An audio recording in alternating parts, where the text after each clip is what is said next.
Alright, so today we start the Lord of the Rings, and I'm going to go over the foreword to the Lord of the Rings, to the second edition of Lord of the Rings.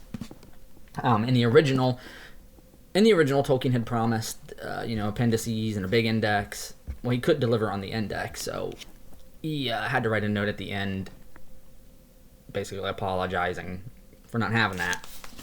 And but in the second edition, he ended up doing the index. It wasn't the index that he wanted to do for Lord of the Rings. And so, anyway, in the forward here, he just goes through and he explains how he wrote it, and some questions that have been asked him, he responds to.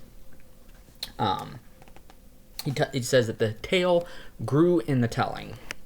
Now, when he first started writing the book, he did not know what he was exactly he was writing about. He knew it was about hobbits going on an adventure because that had been asked for by the publishers. And he wrote several drafts of the first chapter. One, it was always about Bilbo's birthday party, but it changed on who was going to be the main character of the book. Bilbo's son, Bilbo's nephew. He went through some name changes as well, the nephew. But, and it says, until it became a history of the Great War of the Ring and included many glimpses of the yet more ancient history that preceded it, being the Silmarillion, which he wanted to publish and believed he was rejected for that. Again, as he says, it was begun soon after The Hobbit. The Hobbit was published in September of 37, and by December he had written the first chapter. But he says, I first wished to complete and set in order the mythology and legends of the elder days, which had then been taking shape for some years. Again, starting about 1917 when he started writing the Book of Lost Tales, but even further back he was drawing up plans for that. I had a little hope that other people would be interested in this work because it concerned, because it was, as he says, primarily linguistic and inspiration. He only wrote the Silmarillion to provide for basically the background of the history of the Elvish languages, because he believed that a language needed a culture and people to speak it, and so he built this.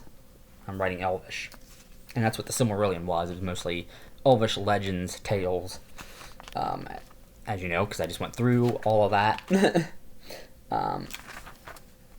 Anyway, that Lord of the Rings was meant to be a sequel to the Hobbit, but mythology started creeping in, and so it became a part of that world. And then he talks about how he slowly plodded along the story, writing, because he was very busy. He had a wife and kids. Of course, ailments happen, and he's got this job as a professor, so he's very, very, very busy. And whatever downtime he does get, he uses it to write. And so he talks about a little bit about how he came to write it, a little bit of the history. Nonetheless, it took another 5 years before the tale was brought to its present end. In that time, I changed my house, my chair, and my college.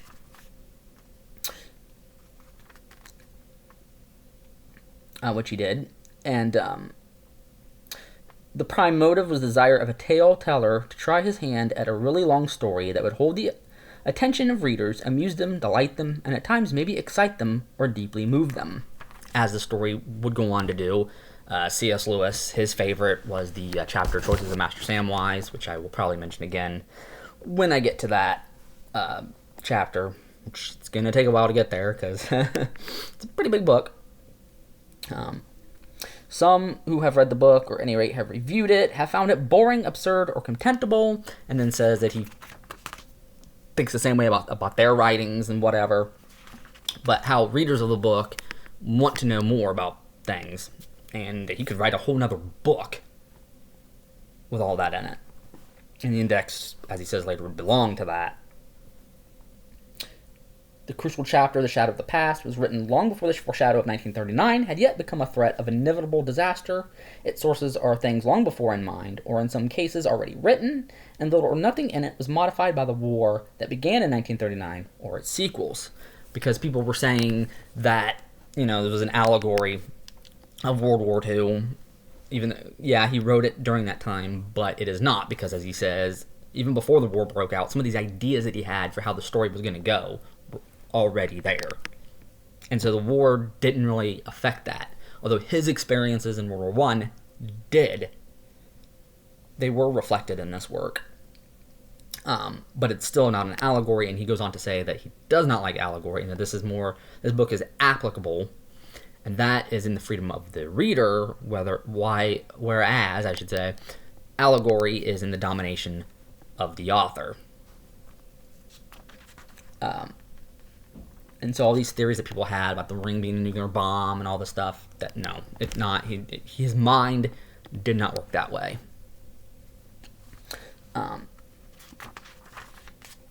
Anyway, all about one of his closest friends died in World War I. He mentions that. The scouring of the Shire, people thought that was what was going on in England at the time, and at the end of the war, it wasn't. And then talks about how this edition has, further material in it, like I said at the beginning. And, yeah, that's basically the forward right there, where he just details all of this stuff. As we will probably get through, this will probably come up again as we were going through this book. So, anyway, I just wanted to give kind of a bit of an introduction to all of this. So, in the next video, we will hit up the prologue to The Lord of the Rings. So, watch for that. That should be coming soon. Anyway, I hope you enjoy this video. If you do, please like. It helps me out. Check out all the rest of my content. Subscribe if you desire. That is your free will, not me telling you have to, because you don't have to do anything you don't want to do. But anyway, again, I hope you enjoy this, and I will talk to you later. Bye.